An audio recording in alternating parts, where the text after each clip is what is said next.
Ladies and gentlemen, boys and girls, from Eric Lima's Shenanigans of 1977, it's Thursday, and you know what that means. It's time for the TNA Event Center report. And now here's the man to give you all the total non-stop action and impactful report, Mr. Eric M. Lima. Thank you very much, Mr. Announcer, sir. Well, hello there, everyone, and welcome to yet another episode of Eric Lima's Shenanigans of 1977, episode number 2299 of the show. One episode away from 2300. That'll be tomorrow when I play this game show, Bullseye. We just got over Rant and Rave, what was it, over 40 minutes ago.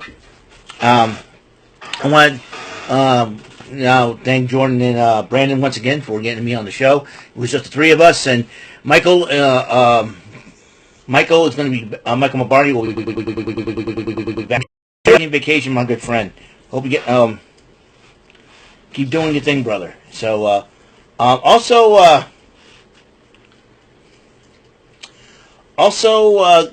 thank Dr. Gray Little for making an appearance on the show, and I'm hoping that and you're gonna see a lot more. Hopefully, we see a lot more of him. He's a lot of funny. He's a funny dude, but he's a good man, a good heart, and he's got a good son as well. So big ups to the doc himself. And so I hope you guys are having a wonderful day. Hope you guys had a wonderful day. Hope everybody had a wonderful, blessed day. I know I did. It was a good day. It was a great, decent day overall. But we got to get to talk about TNAs. The final TNA before Against All Odds. That's right. We have Against All Odds. We had some matches here. Before we make the predictions for Against All Odds, what I decided to do, we're going to talk about what happened on TNA. Knockout section to kick it off. TNA Impact is Indy Hartwell one-on-one with Tasha Steelz. Hartwell won the match, but unfortunately Mustafa Ali was not very happy about this, and he snaps and he pushes a referee, pushes Steelz down, and then one of the great hands, Jason Hodge, was trying to reason with Ali. Ali snapped at him. Looks like a little disagreement between the two. And before you know it, him, Skyler, and Steelz walked up and leaving Jason Hodge to say what the heck is going on. Everybody doesn't understand about that. Then Mance Warner and Steph DeLander addresses Steve Macklin before their international title shot against Steve Macklin, the champ. Steelz gets some kind of phone call, and Mustafa Ali confronts her about what's the phone call about. John Skyler says, you're going to be in trouble for this. And then Jason Hodge comes up, confronts him, and decides to challenge him to a one-on-one match, and that's going to happen at Against All Odds. Meanwhile, the X Division title was on the line. Moose defending it against Eric Young, and JDC gets involved. And then Travis Williams attacks JDC, but in the end, Moose ended up retaining the title. And then as Moose and JDC were walking away, here comes and the Northern Armory and Eric Young were standing there like, what to do next? And, you know, one of the fans is like, yay, all right, you're still the man, we love you. And so high five. And then Eric Young grabs that fan and starts beating the stuffing out of him and asks Northern Armory to get in on this thing. And I'll tell you one thing. Some fans say that's a lawsuit waiting to happen. I don't know what Eric Young and the Northern Armory are thinking. Eric Young's very unpredictable and out of his mind sometimes. But man, oh man, let me tell you, it's been crazy. Seeing that, it's been, it's crazy to see a fan get attacked. Eric Young, I don't know what's going. Well, who that fan is, but one thing is for sure. Expect a lawsuit from that fan, and I'm sure if Santino Marella, because of who's the director authority, if I were TNA higher-ups, I would look into that. Because Santino Marella and Robert Stone's ego, and Robert Stone, this is all your fault, and I'll tell you why, Robert Stone, because if you had not stepped in, Santino's way, Santino would have dealt with the situation swiftly, and you would not, and probably wouldn't have, TNA wouldn't have this problem. The reason why TNA is stinking up a storm is because of you, Robert Stone. Robert Stone, you're an idiot. You should have let Santino do his job. Everything would be fine. But no, I'm going to give Victoria Crawford a shot knowing that. And then you leave the it's like having the inmates run the asylum. Santino was doing a grind job to use until Robert Stone decided to step in. Robert Stone's the type of guy who would be peeing in pools. The old pool peer. That's what. So, that's right. Hashtag pool peer. That's what Robert Stone is. The jerk. Meanwhile, and Dani Luna cut a promo on being in a solo act now. It looks like she wants to make an impact in the Knockouts division. Ever since Spitfire had to split up due to the fact they lost to the Elegance brand for the Knockouts tag team titles. So we'll see what happens. Dani Luna that with new attitude. Meanwhile, Joe Hendry addresses losing the TNA titles the first time he addressed anything of sorts. Since then, Frankie Kazarian say you screwed up, you let us down, yada, yada, yada. They're going to go one against all odds. Meanwhile, George Iceman, the personal concierge, says that Ash by Elegance is still on vacation. So it will be Heather and M by Elegance to take on the team of Myla Grace and Harley Hudson.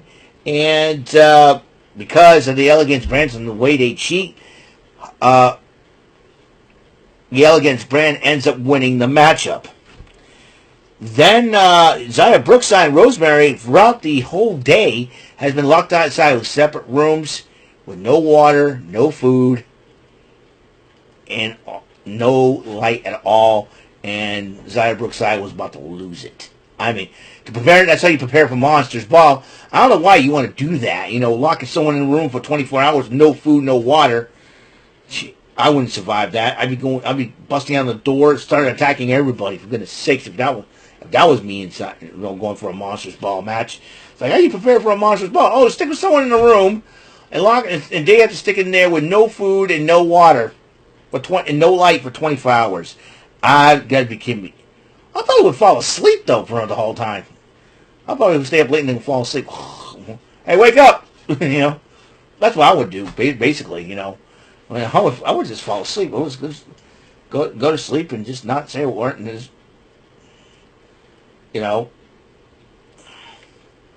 Just fall asleep the whole day. I don't care. But I'm not the wrestlers in TNA. I'm not part of a Monsters Ball match. I'm at home in real life, reality, got a job, and everything else in between. So that'll be keeping crazy. But then the Monsters Ball, Zaya Brookside versus Rosemary, and Zaya Brookside ended up winning the matchup. Hey, all that's paid off. Hey, good on Zaya Brookside. Then the Rascals addressed the Nemesis and they went to they're not brothers, and they mentioned the Brothers of Destruction and everything else. It was really cool to see Zachary Wentz and Trey Miguel having a fun time and all. Then you got Elijah doing a song for Trick Williams. As Elijah will be the first challenger, will be setting the next challenger for Trick Williams against all odds for the TNA World Title. Lei Ying Lee addresses her KO's Knockouts title shot against Monster Slamage. They had a vignette of her working out.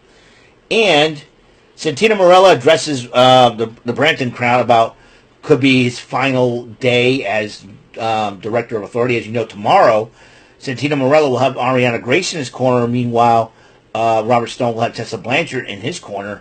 The winner of the matchup will be TNA Director of Authority. Again, I'm hoping Santino wins, and I'll tell you why. Robert Stone, ever since he came in, he screwed everything up. You saw what happened earlier when Eric Young and the Northern Armory attacked a fan. If Santino Marella's there, he'd be like, I got to deal with the situation right away. Instead, you got Robert Stone distracting him, and I think that's the problem right there. Robert Stone probably had that planned all along. He probably told Eric Young, you lose a match, go attack a fan. That way, he can put the blame on Santino. I know what you were doing, Eric, Robert Stone. I knew exactly what you were doing. You poop here. You pee in pools. You poop here. Anyways, and then Monster Slamovich addresses response to what Lei Ying Lee had to say.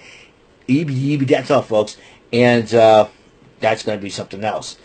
And heck of a matchup. And then the trios matchup. Matt Hardy, Leon Slater, and Mike Santana. What do you think? What happened to Jeff Hardy? He can't travel to Canada for legal reasons, of course. And against Frankie Kazarian and the Nemesis and Slater, Hardy, and Santana ended up picking up the victory for his team, picking up that matchup and that victory for his team.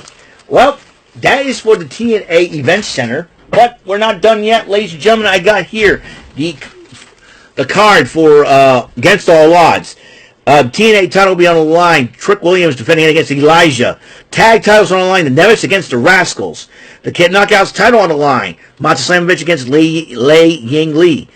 And the matchup for the Director of Authority, Santina Marella, with Ariana Grace against Robert Stone, with Tessa Blanchard in his corner. Joe Hendry one-on-one with Frankie Kazarian. The international title will be on the line. Steve Macklin defends against Mance Warner with Steph DeLander.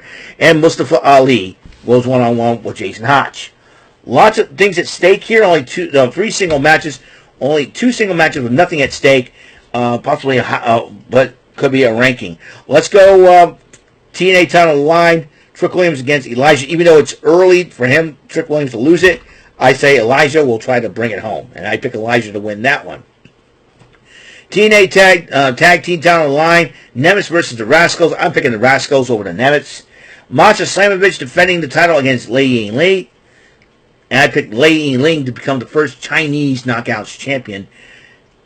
The first Chinese champion in professional wrestling history. And Santina Marella and Robert Stone. We know both ladies will try to get involved, but I picked Santina Marella over Robert Stone. Meanwhile, Joe Hendry and Frankie Kazarian. I picked Joe Hendry over Frankie Kazarian. And Steve Macklin over Mance Warner. Steph DeLander is going to get involved. Mance Warner is going to win the matchup. And Mustafa Ali against Jason Hotch. Ali will probably win the match, and Jason Hotch will be out of the Order 4. That's my opinion on that, if it goes down that route. Well, that's all the time we have on the show.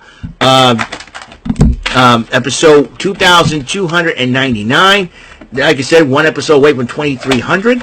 Excuse me, sorry about that. What is going to happen tomorrow? Well, I'll be playing this. Can't wait. And we shall see what happens. Tomorrow we got SmackDown, of course. And Chilling with Jordy is going to be earlier because my good buddy Jordan is going to go see a movie, Karate Kid Legend, same movie I saw this past Saturday. So it's going to be a good movie. So we got that going on. And we also got Against All Odds. We're going to try to report from there as well. So I'm really excited about it. So we'll see what happens. So that's all the time we have on the show. Thank you for tuning in. And until the next episode comes rolling around, Mr. Announcer, take us home.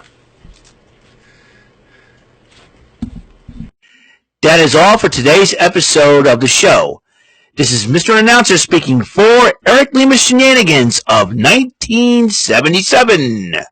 A Big Beefy E and do it for Bob Saget production, and in association with a Raving Bull for 3000 Telepictures and Distribution.